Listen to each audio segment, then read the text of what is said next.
Well, good evening.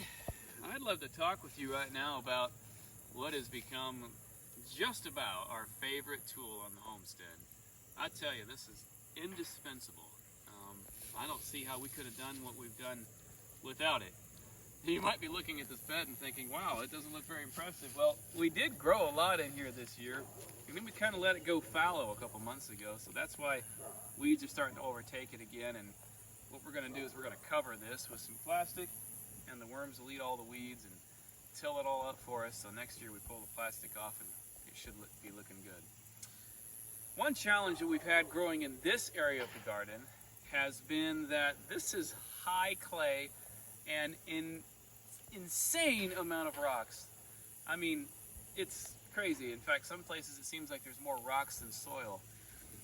We went ahead and got this meadow creature Broadfork. It's a 14-inch tine one, and I'm really glad we went for the 14-incher because of the way our soil is. I know they make a shorter one and even a longer one, but the 14 has been great for us to really break up deep this highly compacted soil.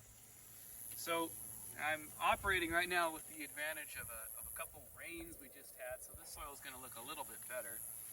But even when it's been dry and compacted and almost like concrete, this thing has busted it up beautifully. Now the idea with the Broadfork is that you're introducing air and you're opening up the soil for water also to penetrate. And one nice thing you can kind of do is go around a plant and kind of just work those tines in around that plant, kind of rock it back a little bit, and what you're doing is you're putting these holes down in there where water and air can reach it effectively.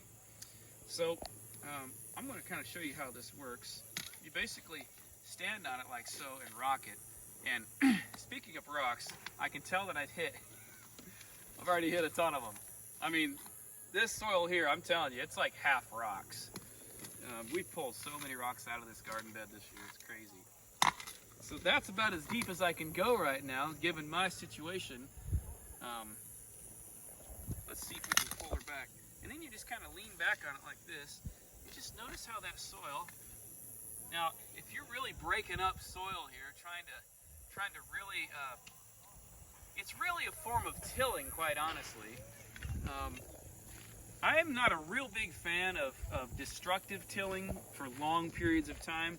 I think you probably should in your first garden. You should probably till the guts out of your garden just to break up everything initially. This is a form of tilling, but it's not flipping everything around, rearranging everything so destructively. Now, if I'm going to break up a new bed, let's just say this is a new bed, I can flip it like that. And I pull it back about a foot, and take a look at that soil. Whew. High clay, just it compacts very, very easily. One thing we've been having to do is introduce a ton of organic material. And you can just hear the tines of this hitting rocks down in there.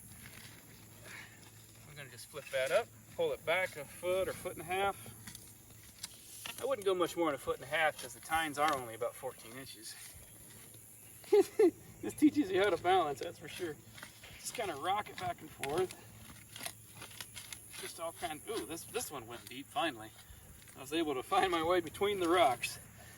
Just pull that back like that. Woohoo! This is kind of like if I was breaking up a bed for the first time. And then you can take your tines, you can break up that big chunk. Just like that. So it's great as an initial breakup, and then I would recommend the Broadfork even for additional seasons. But they say if you use a Broadfork correctly and you grow correctly, that eventually you put this out of business. That's the idea. If you're just growing in the same beds over and over and you're using a Broadfork, if you do it right, you should eventually put this out of business. The reason I chose the Meadow Creature Broadfork, I did a lot of research on it. I wanted something that's going to be indestructible and just bulletproof. And I tell you what, I have put this thing through the abuse, right, honey? I mean, it's been crazy. You have too. I've used it a lot. Yeah. And I mostly fall, though. Yeah. And I tell you what, you just can't destroy it. It's crazy. Gonna break that up there. Whew. That's a big chunk of clay right there. But this thing powers right on through it. So if I'm breaking up a new bed, you can bet this is the route I'm gonna go. And tell you what, 14-inch tines, that goes deeper than your average garden tiller. Garden tiller might get down, I don't know, maybe 8 inches if you're lucky. Probably 6 inches more on average.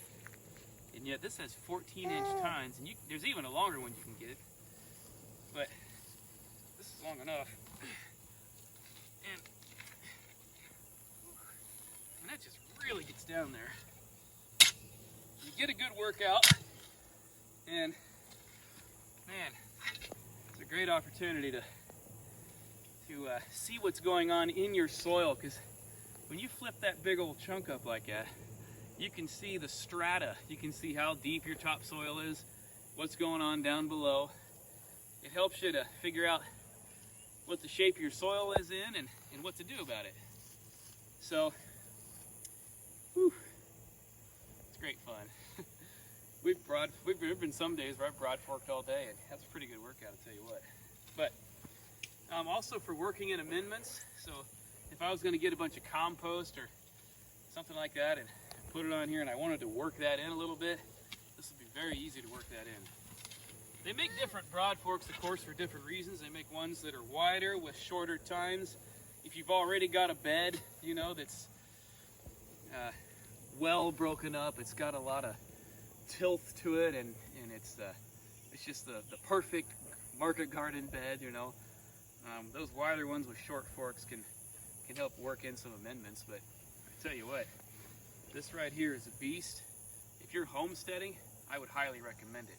And if you're going to grow something like pumpkins or any kind of a squash, and you want to build a mound, which is really a great way to grow pumpkins and squashes, but man, working that down deep and pulling that soil up, giving that a really good well-draining area is just a fantastic way to build your mound. And then you've got, probably 2 feet at least of good well-draining soil that's all broken up, and it's going to allow those roots just to explore. So anyway, the Meadow Creature Broadfork, this is a 14-incher like I said. In fact, they make one, I don't know, it's like 16 inches or 18 inches, I don't know, it's pretty long, and they even, on their website, they're like, it's kind of ridiculous for you to buy this. So I took their advice and went ahead and went for the 14-incher, and it's been awesome. We use it